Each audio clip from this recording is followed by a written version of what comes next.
first, live, local. This is Fox 12 Now.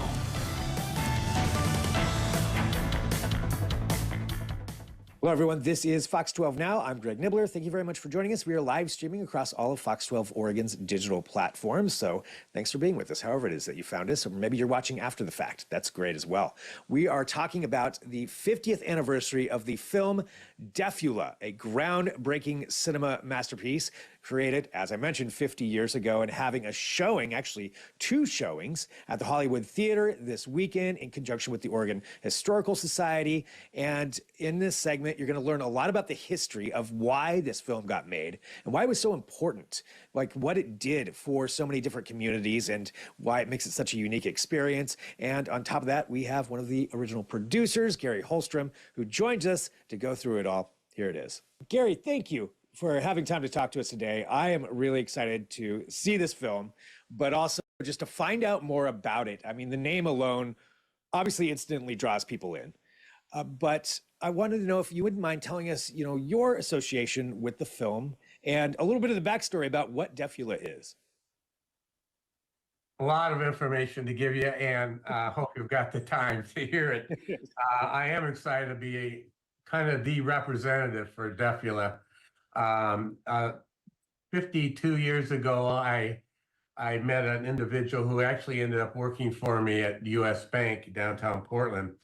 I was looking for a videographer. At that time, there was really no video going on in production. This was back in 1973.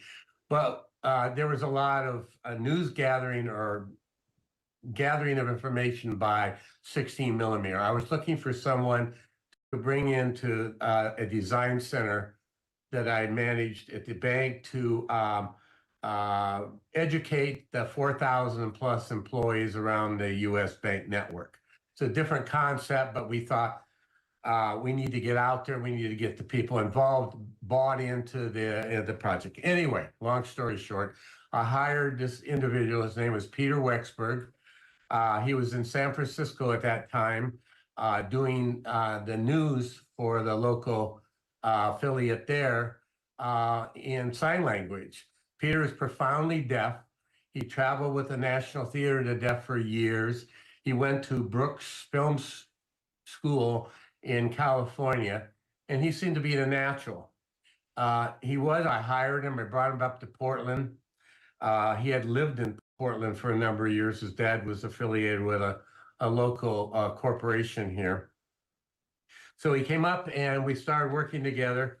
It was a difficult time for everybody back then. And Peter became more disillusioned by the fact that we weren't as busy as we had hoped to be. We were waiting for money to come in to grow what we were trying to do there. And so one day he came to my office and he sat down. I'm saying, "What's wrong, Peter?" He says, "I'm not happy." And I said, "What would make you happy?" And right off the cuff, he said, "I want to see my name in lights. I want to see my name on a theater marquee." And I guess I wasn't really shocked because I know he had a lot of theatrical experience. And again, he and I talk in sign language. He gave me the honor of learning fluent sign language through the years before this. So this was a great conversation we were having. And it took me about 3 days. I decided, I think I'll just quit my job here and we'll make a film. And one of the things we really wanted to do was to create something that was uniquely for the deaf culture and the need for entertainment. Deaf entertainment. Well, let me, if you wouldn't mind, I'll go back about 10 years prior to that, give you a little history about sign language. Sign language wasn't recognized as a language to the 1960s. Academically, it was recognized by a group of researchers as rule governing language that had its own syntax and had its own grammatical structure. That's huge in sign language. By the 1970s, there was a kind of a civil rights movement toward recognizing sign language and recognizing deafness before it was silent handicap, you might say. So there was this emphasis in the early 70s about sign language. There was also a shift in educational thought. Sign language was not allowed in the public schools. It'd be taught to deaf students. It was only done through a method called the oralist technique, which was basically teaching people how to talk, teaching people who were profoundly deaf how to talk. Sign language, because it was now recognized as a language, became more prominent in the educational policy, both legislatively as well as just a common recognition by people.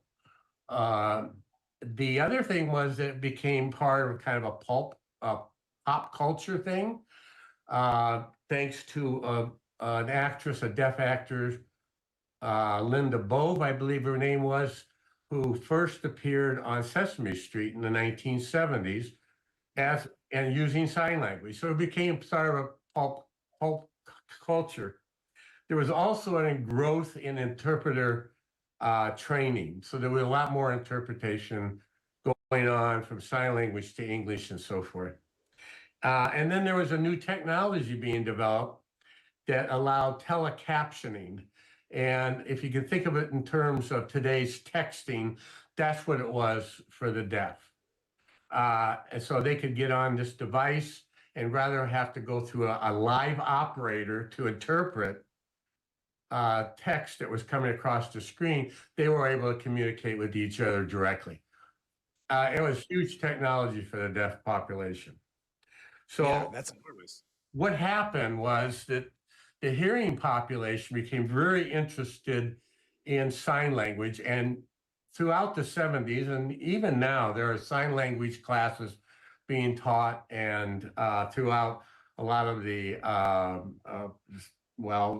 mainly the colleges, university, and other educational areas. What was going on in the 70s, prior to the 70s, and even through the 70s with the population who is deaf, was there was no entertainment available, except once in a while, Hollywood would send one of their features to the Caption Center, which was part of HEW, the government agency back in Washington, D.C., and that group would put captions at the bottom of, a motion picture. While we were watching Jaws or experiencing Rocky Horror Picture Show or some of the other features that were coming out with all this excitement during this same year, by the way, 1975, the deaf population had to settle with just seeing high action and having to read captions. And I don't know how much foreign language movies you watch, but it takes away a lot of the excitement and so forth, especially on high action kind of movies. So this is what they had. And these films were converted down to 16 millimeter because deaf people have never gone to theaters. There was no reason to go to theaters. So they were shown through the years in caption form in auditoriums and schools for the deaf, and in some maybe public places libraries, for instance, were able to show some of these. So that's what happened. That's what was going on in the 70s. And here we come along saying we are going to produce the very first full-length feature film shot in 35 millimeter widescreen, entirely produced in sign language. Wow. And there's a little caveat here that says with a voice and music track available, and I'll explain that if you're interested later about why we did that. But here was something, there were no lip movements, there was no talking, and what we did was created the first fictional world entirely in sign language, where hearing folks did not exist. This is a big deal for us. It was a big deal for us. And this is what we focused on. We didn't want captioning. This is what the deaf has been dealing with for years. We want this film to be about them, their culture. And in this case, we selected Peter with a group of writers, script writers, and the actors created this script that was part horror, part comedy. And what they did was create something that spoke to a lot of the religion, the beliefs, and the fears of the deaf culture, which was, again, this was for them. It wasn't for us hearing folks, it was for them. So that's kind of the background of what happened. And we started filming in 1974, shot most of our film here in Oregon. Pittock Mansion, 8K was in Washington, shot a lot along the gorge, in private homes, and the Portland train station, a lot of places in Portland. And the outpour of volunteerism was phenomenal. We didn't get much help from the film office in Salem because, frankly, there wasn't much money available, and they were putting all their resources in to pulling Hollywood productions into Oregon. So we did a lot of this on our own, but we had a lot of help, and we had a lot of people who gave a lot of time. Professional people gave a lot of time to help us make this a reality. So that's kind of the background. Peter's role was in the script writing, acting because of his experience, and he co-directed it along with John Mincy, who had a production company here in Portland. Excellent cinematographer, great crew. Great to work with. I have footage of Peter and John trying to communicate because John obviously didn't know sign language, but I was always in the between them doing the interpretation. And when you get two directors who have a different opinion, it gets pretty fun. So that was a great thing. And so Peter co-directed, he starred in it, and he was generated in the script. My role was producer. I was a fundraiser, production manager,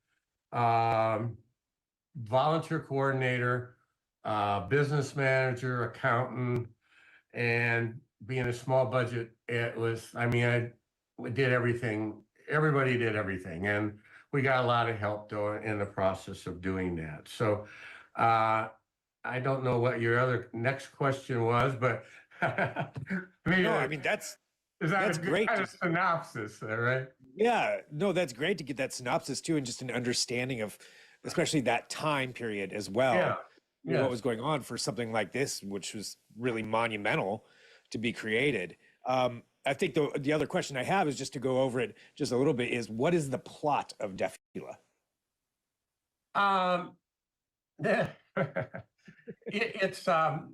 It's about a struggling minister who is in the daytime a minister, at night Deafula, and his father is Dracula, and so there's that kind of intermix of. And again, the way it was created, because it not only speaks to the fears and of the deaf and what they're afraid of. It's kind of a supernatural thing, and part of the deaf culture, is kind of hesitant in that kind of an environment. But it also speaks to the religious part, and in which the final story is that everything works out fine, kind of thing. But that's kind of what it is, and it's a mismatch. Well, let me just back up a minute. For a hearing person, back up a little bit more. We did a literal translation. The voice track is a literal translation of the sign language. Now, remember, the sign language has its own grammatical structure and its own syntax, so it's weird. It's weird for hearing. And at the time, we were giving this soundtrack to to those people who were going to school and learning sign language so that they can actually get immersed into what's happening on the screen rather than have to read captions, but they're learning this language. And so they could put this in a kind of a different way of perceiving reality, you might say. For hearing folks, the storyline is, there's some humor there, and the humor is different depending on whether you're hearing or you're deaf, and that's purposely done. But it kind of goes through this whole life of the struggles. This particular character's name is Steve. Peter's character is Steve, as well as Deafula. So, changing during the night, bloodthirsty, yet going through angst about being bloodthirsty during the day, and speaking with God and having that conflict. That's kind of the whole 9 yards. I don't want to ruin it for everybody. Right. It is 95 minutes, a full-length feature, so it's not going to be over with quick. Yeah, that's still a lot going on just within that. Yeah. I mean, and to be 50 years now, what do you think it is that just keeps bringing people back here, over all this time, and still having such an effect on people? Well, it's kind of a sad story in many ways, because our first 3 years, we had shown, and again, at that time, I got to back up a little bit more, 1970s, there was no Betamax, there was no VHS.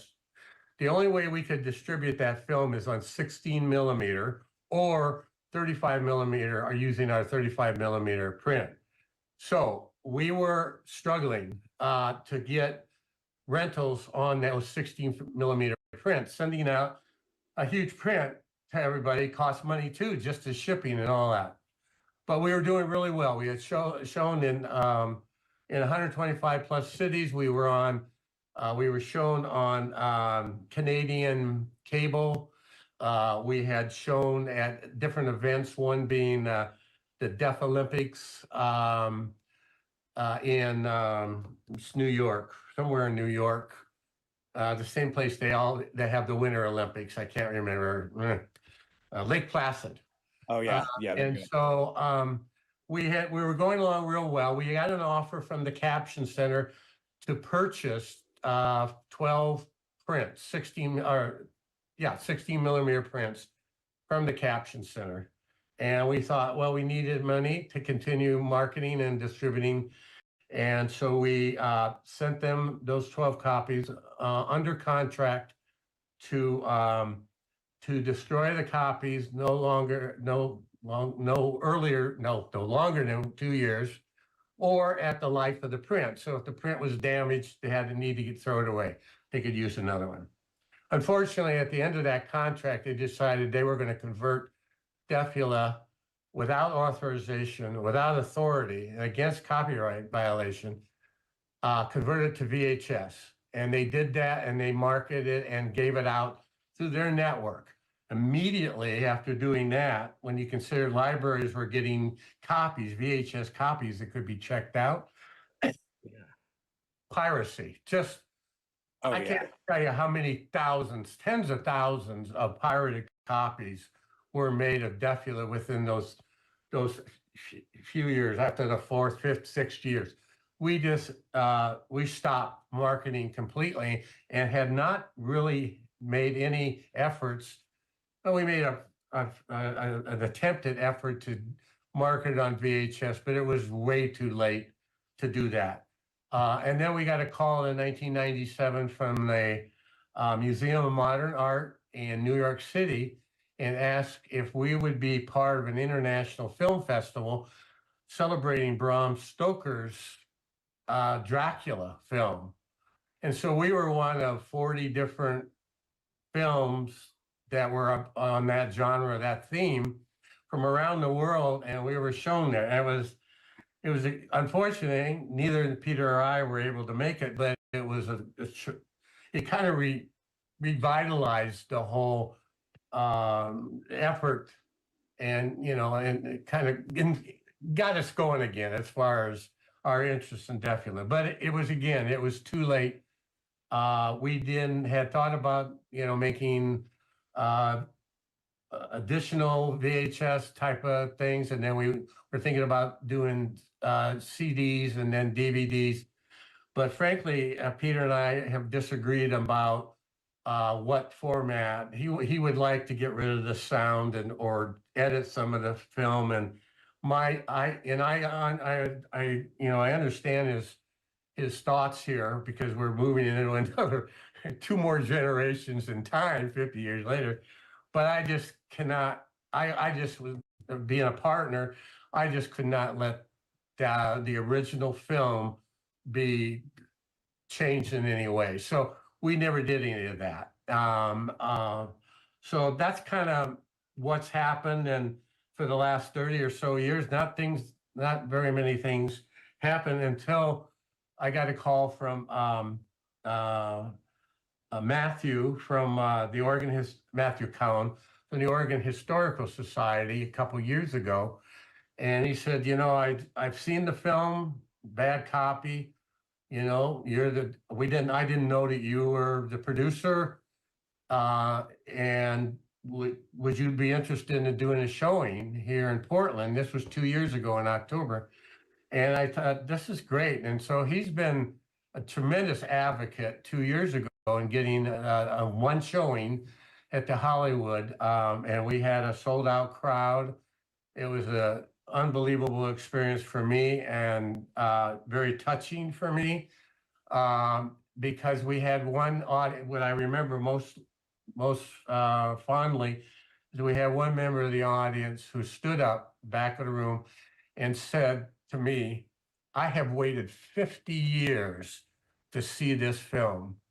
And we've known, Peter and I have known for years that there are very few people that you would talk to who are deaf who have not seen or heard of Deafula. And of course, grandfathers today and grandmas today probably maybe have seen it, but it's unlikely if their parents have seen it, or certainly not, their kids. So that's kind of where we were 2 years ago. And now Matt came back just a few weeks, well, it was about a month and a half ago, and talked about doing these additional showings on Saturday and Sunday this weekend at the Hollywood, and kind of got the whole thing going. Hey, it's our 50th anniversary. How often are you going to have one of those? So, Right. I mean, maybe once, Yeah. maybe once. So then that's kind of where we are as far as what's happening now. In the future, we're fortunate enough to be contacted by Aria, who works as a documentarian at the OPB here in Portland, who is going to do a short documentary on Deafula. And I had my interview on Monday. I wasn't in best of health, but I think it worked out very well. And we're looking forward to that. And we thank him as well as Matt, and thank your station for letting us tell this phenomenal story. I mean, it's amazing, an amazing story. And I think, my last question here too, for some of those people out there who have been waiting a long time to see this, whether they're deaf or they're hearing, coming there to the Hollywood Theater, teaming up with Oregon Historical Society, the 50th anniversary of Deafula being shown there, what can people expect from the film and the experience of going to watch it at a place like that? Well, from the deaf part of it, I mean, the response from the deaf is phenomenal. I mean, the deaf people are not going to be able to hear this probably unless you caption this, but this is a film that was made for them, and not the hearing folks who put little captions above and all that, but it's their legacy more than Peter and my legacy. It's their legacy of a film, the first of its kind. I wish I could say that we started something, and there are films out there that are in sign language, but nothing that has the scope and breadth that we build into this film. Even if I might take a 1 minute to talk about one other aspect of the film, maybe I should say to the other, let's go to the other half. The hearing population can expect to be educated. I think hopefully entertained, but definitely educated about a language that it's not only emotional, expressive, visceral, exciting. It is stunningly beautiful. Peter was a master at theatrical sign, and I have to tell you that the difference is going to a Shakespeare play versus having a conversation in a restaurant. His theatrical sign is so just stunningly beautiful. It's about the best way I could say that. But so for the hearing folks to experience that, I hope is an education as well as a pleasant experience of understanding a different way of perceiving reality through a different language. And they don't even have to know the language. You'll get a gist of what's going on with the voice track. The other thing I want to say about it, there also has a music track, and this wasn't designed for hearing particularly. This was my idea of how to take low frequency sound and broadcast it out into the audience, because the deaf population enjoys vibration. And what we did was, when we set up at the Broadway Theater where we premiered, we talked to Tom Moyer and his son, who are very supportive through this whole thing, to set up special speakers, real large bass speakers. They were huge, by the way. They're just massive. They brought them in especially for this. And to watch the deaf reaction to that vibration, and perfect. The music is basically an electronic organ, and it was composed by this really expert person in music composition. We used two church organs in Portland, and during certain scenes in this movie, that vibration just goes out into the audience, and there's just screams of delight. The hearing people might not scream, but the deaf people love it. So it added to the cinematic experience for the deaf, and I think it's going to be enjoyable for the hearing too. So that's awesome. Kind of what each audience should expect. I'm going to be there on Saturday to give kind of a short synopsis, kind of what I'm giving you, and a little bit more detail on some of the experiences. I have two wonderful sign language interpreters who will help me through that. And then we'll show maybe a promotional clip that was produced at the same time, and then we'll show the feature. And then if anybody sticks around after the program, there's a souvenir program that my company that I developed back then published, and it talks about the original part of the film, and I think you can see a little bit of that. Yeah. And I'll pass out. These are 50 years old and they're still in great shape. Pass out, and some of them have Peter's autograph on it. So it'll be a great. Both nights will be really great. Sunday is strictly a showing. I won't be there, but there'll be just a showing. So, but still, lots of opportunities. Then there for people to come out, experience this. Oh, I hope so. I hope so. Such a unique film and such unique cultural touch points too for so many things. We have so many great people, including yourself, who are getting the word out.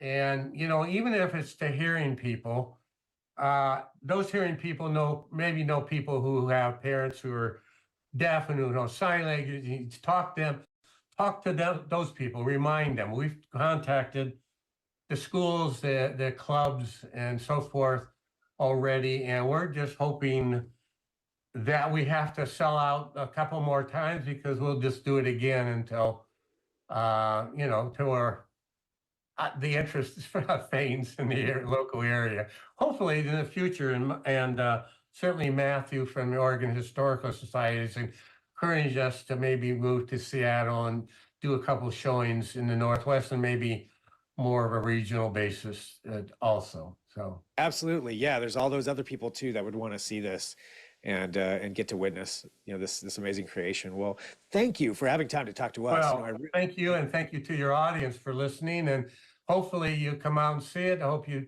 find it interesting, educational, and it's just a lot of fun.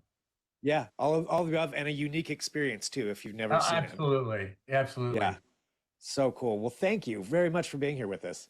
Thank you very much. Again, thank you to Gary for joining us for that. I learned a lot about Deafula during this. And you can go to a screening on Saturday, October 4th or Sunday, October 5th. A couple of options there for you to choose from. And we just appreciate Gary, the Oregon Historical Society, and the Hollywood Theater all coming together for this and to joining us here on Fox 12 Now. So thanks for being a part of the show. You can always send me an email, fox12now@kptv.com. If you have an idea for a segment that you'd like to see on here, who knows? We might be able to make it happen. So send me that email, but I'll talk to you soon. I'm Greg Nibbler. This is Fox 12 Now.